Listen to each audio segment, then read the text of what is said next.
வணக்கம். இது உங்கள் ஊடகம், தமிழர்களுக்கான ஊடகம் ஜீவா டுடே. இந்த வாக்கு திருட்டு குறித்து தொடர்ச்சியா நம்ம பேசிக்கிட்டு இருக்கோம்.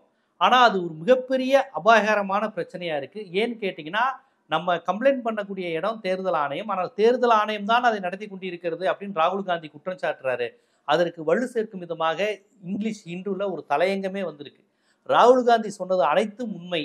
தேர்தல் ஆணையமும் பாரதிய ஜனதாவும் கூட்டணி சேர்ந்து ஒரு மிகப்பெரிய வாக்கு திருட்டை, ஒரு சூறாவளின்னு சொல்லலாம், ஒரு மிகப்பெரிய ஆர்கனைசிங் லூட்டிங்கிற மாதிரி இவ்வளவு ஆர்கனைஸ்டா ஓட்டுகளை நீக்குவதும் ஓட்டுகளை சேர்ப்பதும் பண்ணியிருக்கிறாங்க.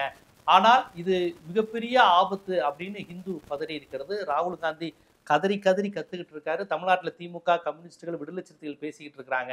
இன்னைக்கு ஹிந்துவும் வெளியிட்டு இருக்கு. தயவு செய்து இந்த பிரச்சனையை கவனத்தில் எடுக்கலைன்னா நம்ம என்னதான் மக்கள் ஆதரவு இருந்தாலும் முற்போக்கு சக்திகள் இனி வெற்றி பெறவே முடியாது. ஜனநாயக சக்திகள் வெற்றி பெறவே முடியாது. இங்க பாருங்க, ஹிந்துல என்ன போட்டிருக்காங்க பாருங்க. ஹிந்துல போட்டிருக்கிறது இது ராகுல் காந்தியோ கம்யூனிஸ்ட் கட்சியோ சொன்னதில்லை. ஹரியானா தேர்தலில் பாஜக முறைகேடு, ஹிந்து முழுமையா அது குறித்து தலையங்கத்தில் எழுதியிருக்கு. என்ன சொல்லியிருக்காங்கன்னா, 2024 சட்டமன்ற தேர்தலில் 25 லட்சம் போலி வாக்காளர்கள், 25 லட்சம், 5000, 10,000, 50,000லாம் இல்லைங்க, 25 லட்சம் போலி வாக்காளர்களை இவங்க பயன்படுத்தி இருக்கிறாங்க. அதாவது அது என்ன கணக்குன்னா, 8 பேருக்கு ஒருவர். அதாவது ராகுல் காந்தி பவர் பாயிண்ட் பிரசன்டேஷன் பண்ணார் இல்லைங்களா, அது அனைத்துமே உண்மை. அது ஒரு அரசியல் குற்றச்சாட்டு இல்லை. இது எல்லாமே ஹரியானால நடந்திருக்கு. அதை ஃபிகர்ஸோட இண்டு வெளியிட்டு இருக்கு பாருங்க.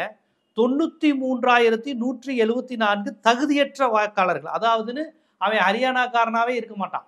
இதை தான் மகாராஷ்டிராவிலையும் நடந்தது. மகாராஷ்டிராலையும் சிவசேனா தான் சொன்னாங்க, மகாராஷ்டிராவில் பேய் ஓட்டு விழுந்துச்சு. பேய் ஓட்டுனா ஒன்றும் இல்லை, ஆளே இல்லாமல் இருப்பான், அவன் யாருன்னே தெரியாது. ஆனால் அவன் ஒரு 10-15 ஓட்டு போட்டிருப்பான். ஒருத்தர் ஓட்டு போடுறான்னா அவனுக்கு பேர் அட்ரஸ் இருக்கணும், அப்படி இருக்க வேண்டிய அவசியமே இல்லை. அவன் மராத்தியா இருக்கணும்னு அவசியம் இல்லை, மகாராஷ்டிரா மாநிலத்தை சேர்ந்தவனா இருக்கணும்னு அவசியம் இல்லை, அவன் மனுஷனா இருக்கணும் கூட அவசியம் இல்லை. எப்படியோ ஓட்டு விழுந்துடும். அதுக்கு பேர் கோஸ்ட் ஓட்டு, பேய் ஓட்டு. பார்த்தீங்களா, மோடி ஆட்சியில் பேய் பிசாசுக்கு கூட வாக்களிக்கிற உரிமை உண்டு. எப்பேற்பட்ட ஒரு தாராளமய சிந்தனை பாருங்க. இப்படியெல்லாம் ஒரு மனிதன் இருப்பாரா? பேய்க்கும் பிசாசுக்குலாம் மராத்தியில் ஓட்டு வாங்கி தான் அவங்க வெற்றி பெற்றிருக்கிறாங்க. ஏன்னா மகாராஷ்டிராவில் உத்தவ் தாக்கரேக்கு தான் செல்வாக்கு இருந்ததுன்னு எல்லாருக்குமே தெரியும்.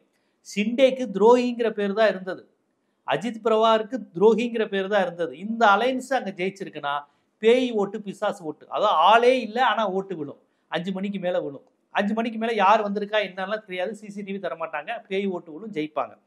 அது மாதிரி 8 பேருக்கு ஒருவர் போலி வாக்காளர்கள், 93,174 தகுதியற்ற வாக்காளர்கள், நான் சொன்ன பேய் ஓட்டு. அதுக்கப்புறம் 1,24,177 பேர் தெளிவற்ற அல்லது போலி புகைப்படம். உங்களுக்கு ஒரு கார்டை காமிச்சிருவாங்க. இப்போ நான் இருக்கேன்னு வச்சுக்கோங்களேன், ஓட்டர் ஐடி. நான் போய் சிம்லாவில் ஓட்டு போடலாம். என் படம், என் ஃபேஸு எதுவுமே அதில் தெளிவாக இருக்காது அந்த புகைப்படத்தில். ஆனால் அந்த கார்டை பார்த்தோன்னே எனக்கு கிளிக் பண்ணி என் தலை இன்க்கு வச்சுருவாங்க. அப்படி வைக்கக்கூடாதுல்ல, நான் பார்க்கணும் உன் பேர் என்னன்னு கேட்கணும். என்கிட்ட இப்போ இது டிரைவர் லைசன்ஸு ஏதாவது அதெல்லாம் தேவையே இல்லை, அதெல்லாம் நடக்காது.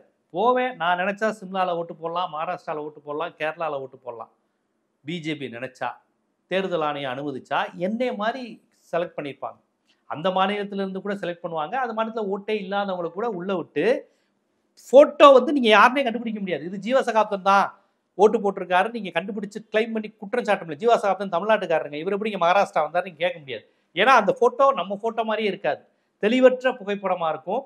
இந்த மாதிரி மட்டும் 1,00,000 இந்த புகைப்படத்தை பார்த்து டவுட் ஆகி கேட்குறாங்க, இது யார் படம், இவர் தானா முகேஷ், இவர் தானா, இவர் தான் மகேஷா, இவர் தான் சர்மாவா, இவர் தான் சிண்டேவான்னு கேட்டா அந்த படத்துக்கு அதுக்கு சம்மந்தமே இருக்காது. ஆனால் இது இருக்கும், ஓட்டர் ஐடி இருக்கும், அவங்க என்ன ஸ்டேட் எல்லாம் இருக்கும், ஆனால் அவங்க வேற ஸ்டேட்டுக்காரங்களா இருப்பாங்க. இந்த மாதிரி மட்டும் 1,24,177 பேர் போலி புகைப்படம், தெளிவற்ற விவரம், இதையெல்லாம் அனுமதிச்சிருக்கான். அப்படி ஒரு அதான் கர்நாடகாவில் அனுமதிச்சாங்கல்ல. மகாதேவபுரம் ஒரு தொகுதியில் ஒரு வீட்டுக்குள்ள 50 பேர் வாழ்றான், 100 பேர் வாழ்றான் ஒரு வீட்டில். ஆனால் யாருமே பொம்பளைங்க இல்லை, ஆனால் அவங்களுக்கு குழந்தையெல்லாம் பிறந்திருக்கு. 50 வயசு பையனுக்கு அப்பாவுக்கு 37 வயசு. இந்த மாதிரி காமெடிலாம் நடந்துச்சுல, அதுதான் அந்த கணக்கில் இந்த 1,24,177 பேர் ஹரியானாவில் மட்டுமே இந்த தெளிவற்ற அல்லது போலி புகைப்பட வாக்காளர் இருக்கிறாங்க. இந்த ஹிந்துவில் இதை எழுதியிருக்கிறாங்க. அடுத்து இந்த பிரேசில் அழகி படம் 22 முறை இடம்பெற்றுச்சுல, இது பிரேசில் அழகி இன்னொரு நாடுங்கனால நம்ம அது ஒரு உதாரணம், கிளியர் பிக்சராக மாட்டியிருக்காது. தப்பு செஞ்சுருக்காங்க, ஃப்ராடு பண்ணியிருக்காங்க, நம்ம இது பண்ணிக்கிட்டு இருக்கோம். இந்த பிரேசில் அழகி படம் ஆனா இந்த மாதிரி நிறைய இருக்கு. பிரேசில் அலைக்கு போனா 22 முறை இடம்பெற்றிருக்கு. 22 முறை அந்த அம்மா வந்து இங்க ஒவ்வொரு பூத்துலயும் ஓட்டு போட்டிருக்கு. அந்த அம்மா ஓட்டு போடல, அந்த அம்மா வரல. அந்த அம்மா வந்து என்னடா என்னைய பயன்படுத்தி இப்படி பண்ணிருக்கீங்கன்னு கேவலமா திட்டிருச்சு. ஆனா 22 முறை அந்த அம்மா ஓட்டு போட்டது தாமரைக்கு ஓட்டு போட்டு பிஜேபி ஜெயிக்கிறதுக்கு காரணமாயிருக்கு. 1,24,177 பேர் போலி புகைப்படத்தின் மூலம் தாமரைக்கு வாக்களிச்சிருக்கிறாங்க. 93,174 பேர் பேய் ஓட்டு, நான் சொன்னேன் பிசாஸ் ஓட்டு, பேய் ஓட்டு, அது மூலமா வாக்களிச்சிருக்கிறாங்க. பிரேசில் அழகி மாதிரி பல பேர் ஒரே போட்டோவை வச்சுக்கிட்டு ஏதோ ஒரு நாட்டில் இருக்க யாரோ ஒருத்தர் புகைப்படத்தை வச்சுக்கிட்டு 22 இடத்துல ஓட்டு போட்டிருக்காங்க. இதெல்லாம் கையும் களவுமாக பிடித்த ஆவணங்கள், கையும் களவுமா சிக்கி இருக்கக்கூடிய ஆதாரங்கள். இது சாம்பிள் தான். இந்த மாதிரி எக்கச்சக்கமா இருக்கு. அப்ப ஹிந்து என்ன சொல்றாங்கன்னா, தேர்தல் ஆணையமும் பாரதிய ஜனதா கூட்டணி சேர்ந்து இவங்களையெல்லாம் உள்ள சேர்க்கணும்னா தகுதியான வாக்காளர்களை நீக்கி இருக்கணும்ல. 93,174 தகுதியற்ற வாக்காளர்கள் சேர்க்கப்பட்டிருக்கானா, அப்ப தகுதியான வாக்காளர்கள் பல பேர் நீக்கப்பட்டிருப்பான். அவன் யாருன்னா பெரும்பாலும் முஸ்லீமா இருப்பான், தலித்தா இருப்பாங்க, பழங்குடியினரா இருப்பாங்க. முஸ்லீமு, தலித்து, பழங்குடியினர், அதாவது பெரும்பாலும் காங்கிரஸ் ஓட்டர்ஸான்னு பார்ப்பாங்க. அப்படி பார்த்து தொகுதியா நீக்கியிருப்பாங்க.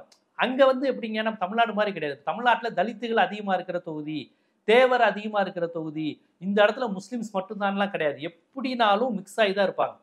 இப்போ ராமநாதபுரத்துல முஸ்லிம்ஸ் அதிகம்னு சொன்னாலுமே ஒரு தொடர்ந்து முஸ்லிம்ஸ் இருக்க மாட்டாங்க. எப்படினாலும் 2-3 பிள்ளைமார் நடையில் வந்துருவாங்க. 4 நாடாரு, 8 மறவர், 9 கோனாரு, தேவேந்திர குல வேளாளர் ஒரு 7 பேர் கலந்துதான் இருக்க முடியும். நீங்க அப்படி டோட்டலா ஒரு தெருவை ஒரு தொகுதியை அப்படியே நீக்கி தூக்கி போட முடியாது. ஏன்னா முஸ்லீமா இருக்க மாட்டாங்க, முஸ்லிம்ஸ் மத்தியில இந்துக்கள் கலந்துருப்பாங்க. அதே மாதிரி தலித்துகளை நீக்க போறோம்னா தலித்துகள் மட்டும் கண்டிப்பா நீங்க கண்டுபிடிக்க முடியாது. கொஞ்ச நேரத்துல மிக்ஸ் ஆயிடுவாங்க. வன்னியர் மிக்ஸ் ஆயிடுவாங்க, உடையார் மிக்ஸ் ஆயிடுவாங்க, ஆசாரி மிக்ஸ் ஆயிடுவாங்க, மிக்ஸ் ஆகி தான் இருப்பாங்க. ஸோ தமிழ்நாடு மாதிரி இங்க ஒரு மாதிரி ஒரு சாதி மட்டும் ஒரு தொகுதிக்கு அப்படிங்கிற மாதிரியான கான்செப்ட்லாம் இங்க தமிழ்நாட்டில் குறைவு.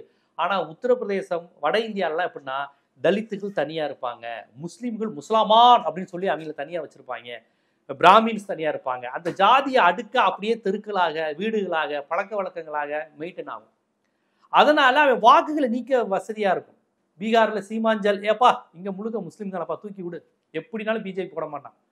உத்தரப்பிரதேசத்துல இந்த தொகுதி முழுக்க இது ஃபுல்லா இந்த தான் தலித்துகள் மட்டும்தான். ஸோ அந்த சனாதனம் வந்து தீண்டாமைலாம் அங்க ரொம்ப சிஸ்டமேட்டிக்கா ஃபாலோ ஆகும். யாரும் சொல்லிலாம் ஃபாலோ ஆகுது. அவன் நான் எப்படி அந்த தெருவுக்குள்ள போக முடியும், இவன் இங்க நின்னுக்குவான், இவன் இந்த தெருவுக்காரன் வரக்கூடாதுங்கிற ரொம்ப தெளிவா அந்த இடத்துலயே கேட்ட போட்டுருவான்.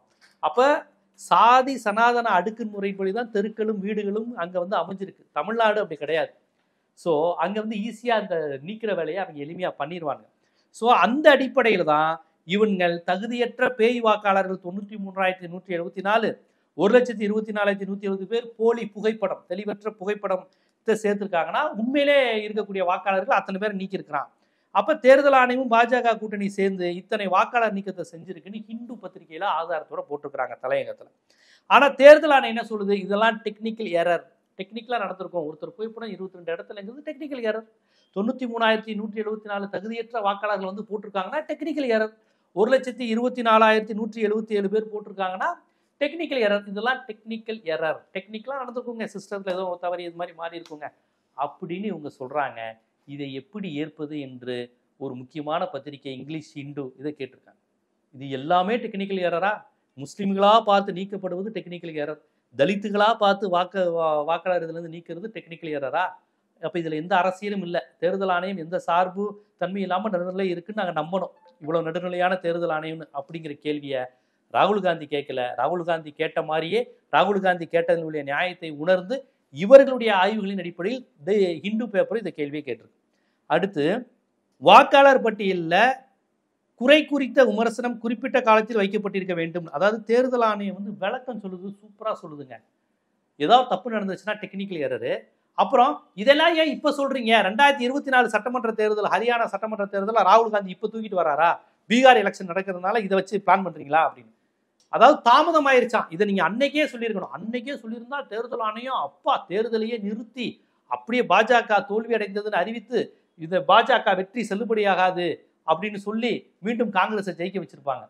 அதாவது அவங்க சொல்ற காரணங்களை பாருங்க. இப்ப வரைக்கும் எப்படி இப்படி நடந்துச்சுன்னு பதில் கேட்டா அதற்கான பதில சொல்லாம எங்களை நீங்களே சந்தேகப்படுறீங்களா, தேர்தல் ஆணையத்தின் மீதே சந்தேகமா, எங்களை நீங்க வழக்கு போட முடியாது, எங்க மீது எந்த கேஸும் நீங்க கொடுக்க முடியாது இப்படின்னு சொல்லிக்கிட்டு இருந்தவங்க முதன்முறையாக என்ன சொல்லியிருக்காங்கன்னா, ஏன்னா அடி பலமா வந்துகிட்டு இருக்கு, வேற வழி இல்லாம இதை நீங்க காலம் தாழ்த்தி சொல்றீங்க, இது அன்னைக்கே சொல்லியிருக்கணும் இல்லைங்க. இப்போ 8th ஸ்டாண்டர்ட் முடிச்சுட்டு அவன் 9th 10th வந்துட்டான்ல, 8ஆம் கிளாஸ்ல இதானது இப்போ சொல்றீங்கிற மாதிரி ஒரு ஆட்சியே திருடப்பட்டிருக்கிறது. ஃப்ராடுத்தனம் பண்ணி, அயோக்கியத்தனம் பண்ணி, ஜனநாயகத்துக்கு எதிரான எல்லா வேலைகளும் செய்து அங்கு வெற்றி தடுக்கப்பட்டு திருடி பாஜக கையில் ஆட்சியை தேர்தல் ஆணையம் கொடுத்திருக்கிறது விமர்சனத்தை வச்சா இதை நீங்க அன்னைக்கே சொல்லியிருக்க வேணாமா அப்படிங்கிற வாதத்தை வச்சிருக்கிறாங்க. அதைத்தான் ஹிந்து பேப்பர் கேட்டிருக்கு. அடேங்கப்பா, இது அவ்வளோ பெரிய செய்த தவறுகள் எல்லாம் இவ்வளவு தூரம் ஆதாரத்தோடு சிக்கினதுக்கு அப்புறம் இதை ஏன் அன்னைக்கே சொல்லலைன்னு ஒரு கேள்வியை தேர்தல் ஆணையம் கேட்பதை ரொம்ப விமர்சனத்துடன் ஹிந்து வந்து வெளியிட்டிருக்கு. அடுத்து இப்போ வந்து ஹிந்து ஒரு வழி சொல்லியிருக்கு. சரிப்பா, தப்பு நடந்துருச்சு, போலி வாக்காளர்கள் இதெல்லாம் கம்ப்யூட்டர் மிஷின் டெக்னிக்கலாக எரராக ஏதோ பிரச்சனையாயிருச்சு, அப்புறம் இதெல்லாம் நீங்கள் 2024 சொல்லியிருக்கணும், லேட்டாக சொல்கிறீங்கன்னு ஏதோ சல்ஜாப் சொல்கிறாங்களே, வேற ஒன்றும் இல்லை.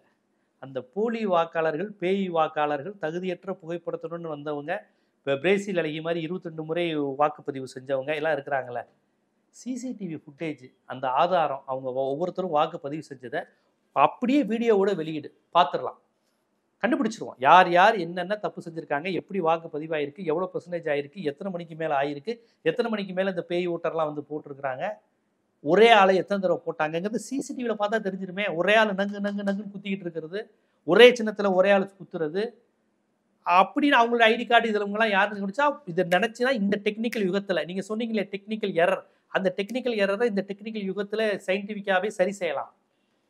அதை உங்களால் செய்ய முடியுமா? ஏன் அதை செய்ய மாட்டேங்கிறீங்க? இதை செஞ்சீங்கன்னா உடனடியாக அந்த பிரச்சனை சால்வ் ஆயிருங்கிறாங்க. அதுக்கு தேர்தல் ஆணையத்தில் எந்த பதிலும் இல்லை. இதை நான் ஏன் சொல்கிறேன்னா, இது ஏதோ காங்கிரஸ் கட்சி மட்டும் பேசுது. ராகுல் காந்தி பீகார் எலெக்ஷன், இன்னைக்கு கூட அமித்ஷா போன்றவர்கள் பீகார் எலெக்ஷன் ரிசல்ட்டை பார்த்து பயந்துட்டு வாக்காளர் நீக்கம் அது இதுன்னு கதை விடுறாங்கங்கிறாங்க. ஆனால் வாக்காளர்கள் நீக்கப்பட்டிருக்காங்கங்கிறது இப்போ அவர்களே ஒப்புக்கொண்டாங்களே. தேர்தல் ஆணையமே இப்போ என்ன சொல்கிறாங்க, இதே நீங்கள் முன்கூட்டியே சொல்லலை, இதெல்லாம் டெக்னிக்கலி எரர்னா என்ன, தப்பு நடந்திருக்குன்னு அர்த்தம். இதை ஏன் முன்கூட்டியே சொல்லலைன்னா அப்போ தப்பு நடந்திருக்குன்னு ஒப்புக்கொண்டாங்கன்னு அர்த்தம். அப்போ வேற ஒன்றும் இல்லை, சிசிடிவி ஆதாரத்தை வெளியிடுங்க, சிசிடிவி அந்த காட்சிகளை பதிவு செஞ்சதை போட்டுருங்க, ஏன் சிசிடிவியை வெளியிட மாட்டேங்கிறீங்க? அப்போ ஏதோ நிறைய நடந்திருக்கு. இப்போ இங்கிலீஷ் ஹிந்து கண்டுபிடிச்சு எழுதுனதும் ராகுல் காந்தி கண்டுபிடிச்சு சொன்னதும் எனக்கு தெரிஞ்சு கொஞ்சம் நஞ்சம் நினைக்கிறேன், நிறைய நடந்திருக்கு. சிசிடிவியில் பட்டா பயங்கரமான உண்மைகள் வெளிவரும்னு நினைக்கிறேன். அதனால தான் இவர்கள் பதறுகிறார்கள். ஆனால் சளைக்காமல் ஜனநாயகத்தின் மீது நம்பிக்கை கொண்ட ஊடகங்கள், முற்போக்கு சிந்தனையாளர்கள், மனித உரிமை செயற்பாட்டாளர்கள் இந்த நாட்டில் தொடர்ந்து தேர்தல் நியாயமாக நேர்மையாக சாமானியனுக்கும் ஒரு ஓட்டு அம்மாடிக்கும் ஒரு ஓட்டுங்கிற அந்த ஜனநாயக தன்மையுடன் நடக்க வேண்டும் நினைக்கக்கூடிய நம்மை போன்றவர்கள் இதை கேள்வி கேட்டுக்கொண்டே இருக்க வேண்டும். கொஞ்சம் கொஞ்சமாக அல்ல, முழுமையாக அம்பலப்பட்டு கொண்டு நிற்கிறது. அவர்களே சிசிடிவியை வெளியிட மாட்டோம்னு சொல்வதன் மூலமாக, டெக்னிக்கல் எரர் என்று வளருவதன் மூலமாக, இது வந்து இதெல்லாம் நீங்க முன்கூட்டியே சொல்லியிருக்க கூடாதா என்று ஒப்புதல் வாக்குமூலம் கொடுப்பதன் மூலமாக தப்பு நடந்திருக்கிறது, திட்டமிட்டு பாஜக வெற்றி பெற வைக்கப்பட்டிருக்கிறது, வாக்கு திருட்டு, ஆட்சி திருட்டு என்பதை அவர்களே ஒப்புக்கொண்டிருக்கிறார்கள். மக்களே, இது போன்ற விழிப்புணர்வான காணொலிகளை தயவு செய்து பரப்புங்க. தொடர்ச்சியா இந்த விஷயங்களை கேட்டுக்கிட்டே இருங்க. ஹரியானா, ராகுல், இவிஎம், சிசிடிவி ஆதாரம் எங்க, இவ்வளவு விஷயங்கள் வந்திருக்கே, போலி வாக்காளர்கள், இதெல்லாம் குறித்து பேசிக்கிட்டே இருங்க. இல்லைனா இங்கு ஜனநாயகங்கிறது முழுமையாக குழி தோண்டி புதைக்கப்படக்கூடிய ஆபத்து இருக்குங்கிறது அந்த எச்சரிக்கை மட்டும் உங்களுக்கு நான் தெரிவிச்சுக்கிறேன். இது போன்ற அரசியல், சமூகம், சினிமா, பொருளாதாரம், சட்டம் போன்ற பல்வேறு விழிப்புணர்வு காணொலிகள் உங்களை வந்து சேர்வதற்கு ஜீவா டுடே சேனலை சப்ஸ்கிரைப் பண்ணுங்க, ஆதரவு தாங்க. நன்றி.